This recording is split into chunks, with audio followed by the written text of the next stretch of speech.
بسم اللہ الرحمن الرحیم۔ السلام علیکم ورحمۃ اللہ وبرکاتہ۔ آج انشاءاللہ ہم سبق نمبر 82 پڑھیں گے، اور سبق نمبر 82 کے اندر سورہ البقرہ کی آیت نمبر 188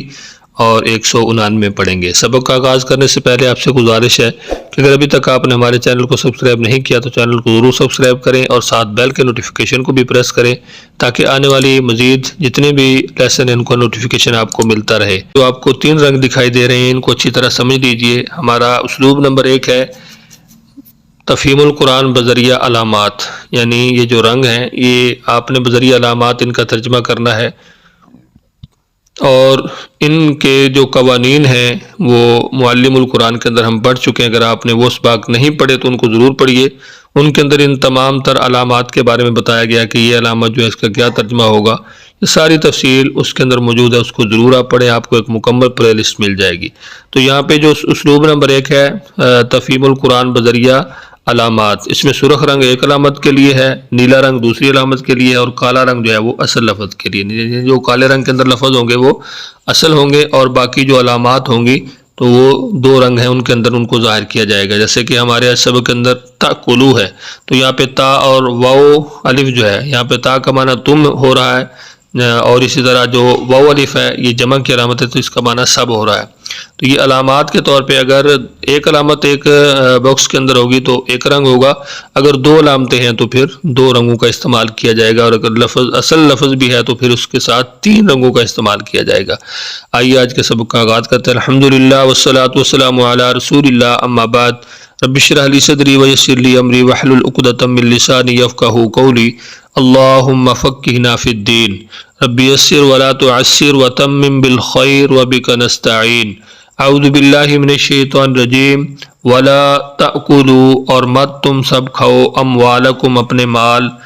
بینکم اپنے درمیان، بالباطل ناحق طریقے سے، وَتُدْلُوا بِهَا إِلَى الْحُكَّامِ، اور تم سب نہ پہنچاؤ ان کو حکام تک، لِتَأْكُلُوا تاکہ تم سب کھا جاؤ، فَرِيقًا ایک حصہ، من اموال الناس ان لوگوں کے مالوں سے، بالاسم گناہ سے، وَأَنْتُمْ تَعْلَمُونَ حالانکہ تم جانتے ہو۔ اس سے پہلے ہم نے رمضان المبارک کے مسائل کو پڑھا ہے۔ اب یہاں پہ ہمیں بتایا جا رہا ہے کہ کسی کا ناحق مال کسی طرح بھی تم نہ کھاؤ، باطل طریقے سے، خود بھی اور حکام کے ساتھ مل کے بھی۔ یسألونک عن الاہلہ، وہ سب آپ سے پوچھتے ہیں نئے چاندوں کے بارے میں۔ تو یہاں سے جو ہماری اسلامی تاریخ ہے، چاند کی تاریخ ہے، اس کا حساب ہے، اس کے حوالے سے سبق کا آغاز ہو رہا ہے اس آیت سے۔ قل فرما دیجئے، آپ کہہ دیں، ہیا مواقیت للناس، وہ اوقات کے پیمانے ہیں لوگوں کے لیے، یعنی چاند یہ کیا ہے؟ لوگوں کے لیے اوقات کے پیمانے ہیں، وقت کا پیمانہ ہے، والحج، اور حج کے لیے بھی، کیونکہ ہماری جتنی بھی اسلامی تاریخ ہے، جو عید ہے اسی طرح، اور اس طرح رمضان ہے، حج ہے، جتنے بھی معاملات ہیں تو ان کا تعلق جو ہے وہ قمری یعنی چاند کے ساتھ ہے۔ وَلَيْسَ الْبِرُّ، اور نیکی یہ نہیں، بِأَن تَأْتُوا الْبُيُوتَ، یہ کہ تم سب آؤ گھروں کو، مِن ظُهُورِهَا، ان کی پشت سے۔ تو جو کافر لوگ تھے وہ جب حج سے واپس آتے تو وہ اپنے گھروں کے دروازوں سے نہیں آتے تھے، الٹے راستے سے آتے تھے، تو اللہ تعالیٰ فرماتے ہیں یہ تمہارے لیے صحیح نہیں ہے۔ وَلَكِنَّ الْبِرَّ، اور لیکن نیکی کیا ہے؟ مَنِ اتَّقَىٰ، اس کی یہ ہے کہ جو بچا رہے، جو اللہ تعالیٰ سے ڈر جائے۔ وَأْتُوا الْبُيُوتَ، اور تم سب آؤ اپنے گھروں میں، من ابواب، ان کے دروازوں سے، وَاتَّقُوا اللَّهَ، اور تم سب ڈرو اللہ سے، لَعَلَّكُمْ تُفْلِحُونَ، تاکہ تم سب فلاح پا جاؤ، تاکہ تم سب کامیاب ہو جاؤ۔ ایک مرتبہ پھر اچھی طرح سمجھ لیجیے ترجمے کو۔ اعوذ باللہ من الشیطان الرجیم، وَلَا تَأْكُلُوا أَمْوَالَكُمْ، اور مت تم سب کھاؤ اپنے مال کو، بینکم اپنے درمیان، بالباطل ناحق طریقے کے ساتھ، وَتُدْلُوا بِهَا إِلَى الْحُكَّامِ، اور تم سب نہ پہنچاؤ، یہاں پہ بھی یعنی وَلَا تَأْكُلُوا، جیسے یہاں پہ وَلَا تُدْلُوا ہے اصل میں، اور نہ تم سب پہنچاؤ، بِهَا ان کو، إِلَى الْحُكَّامِ حکام تک، لِتَأْكُلُوا تاکہ تم سب کھا جاؤ، فَرِيقًا ایک حصہ، من اموال الناس لوگوں کے اموال سے، بالاسم گناہ سے، وَأَنْتُمْ تَعْلَمُونَ اس حال میں کہ تم جانتے ہو۔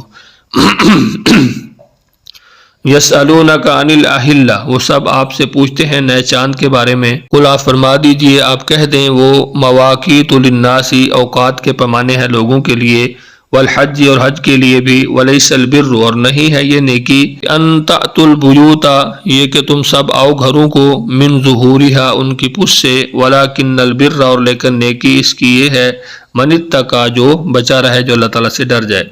وأتوا البیوت اور آؤ تم سب اپنے گھروں میں، من ابوابہا ان کے دروازوں سے، واتقوا اللہ اور اللہ تعالیٰ سے ڈرتے رہو، لعلکم تفلحون تاکہ تم سب فلاح پا جاؤ، کامیاب ہو جاؤ۔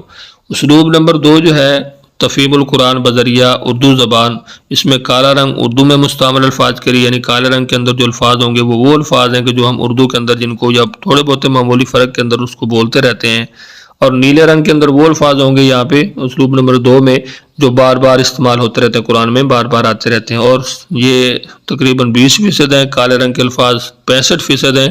اور سرخ رنگ کے جو نئے الفاظ ہیں وہ 15% ہیں، جو نئے الفاظ یا جن کو آپ مشکل الفاظ کہہ سکتے ہیں۔ تو اسلوب نمبر 2 کے ساتھ ایک مرتبہ اپنے سبق کو پھر دہرا لیتے ہیں۔ اعوذ باللہ من الشیطان الرجیم، ولا تأکلوا اموالکم اور تم مت کھاؤ اپنے مال، بینکم آپس میں اپنے درمیان، بالباطلی ناحق طریقے سے، وتدلوا بہا اور نہ پہنچاؤ بہا ان کو، الی الحکام حکام تک، لتأکلوا تاکہ تم کھا جاؤ، فریقاً ایک حصہ، من اموال الناس لوگوں کے مالوں میں سے، بالاسم گناہ یعنی نجائز طریقے سے، وانتم تعلمون حالانکہ تم جانتے ہو۔ تو یہاں پہ آپ دیکھ سکتے ہیں کہ اس آیت کے اندر صرف ایک لفظ ہے جو سرخ رنگ کے اندر، جس کا معنی ہے تدلو کا معنی پہنچاؤ۔ یسألونک عن الاہلہ وہ آپ سے پوچھتے ہیں نئے چاندوں کے بارے میں، قل آپ کہہ دیں، ہی مواقیت للناس یہ لوگوں کے لیے اوقات، والحج اور حج کے تعین کا ذریعہ ہیں، ولیس البر اور نیکی یہ نہیں، بان تأتوا البیوت یہ کہ تم آؤ گھروں کو، من ظہورہا ان کی پشت سے، ولکن البر اور لیکن نیکی اس کی یہ ہے، من اتقی جو برائی سے بچا رہے، جو ڈر جائے، وأتوا البیوت اور آؤ تم گھروں میں، من ابوابہا ان کے دروازوں سے، واتقوا اللہ اور اللہ تعالیٰ سے ڈرتے رہو، لعلکم تفلحون تاکہ تم فلاح پا جاؤ۔ تو آج کی ہماری دوسری آیت کے اندر آپ دیکھ سکتے ہیں پہلے نمبر پر البر ہے جس کا معنی نیکی ہے، دوسرے نمبر پر تأتو ہے جس کا معنی تم آؤ، تیسرے نمبر پر ظہوری جس کا معنی پشت ہے، اور چوتھے نمبر پر البر یہ دوبارہ یعنی 2 مرتبہ آ گیا ہے نیکی، وأتو اور اسی طرح تأتو بھی ہے، اور وأتو بھی ایک ہی معنی کے اندر ہے، اس کا معنی تم آؤ تم، ٹھیک ہے۔ تو یہ بہت سارے ایسے الفاظ ہیں کہ جو ہم جن کو بار بار پڑھتے رہتے ہیں، اور کچھ الفاظ ایسے ہوتے ہیں کبھی کسی آیت میں اس طرح زیادہ آ جاتے ہیں، ورنہ تھوڑے ہی ہوتے ہیں جو ہمارے اسباق کے اندر سرخ رنگ کے الفاظ ہوتے ہیں۔ تو امید ہے انشاءاللہ آج کا لیسن آپ کو ضرور سمجھ آیا ہوگا۔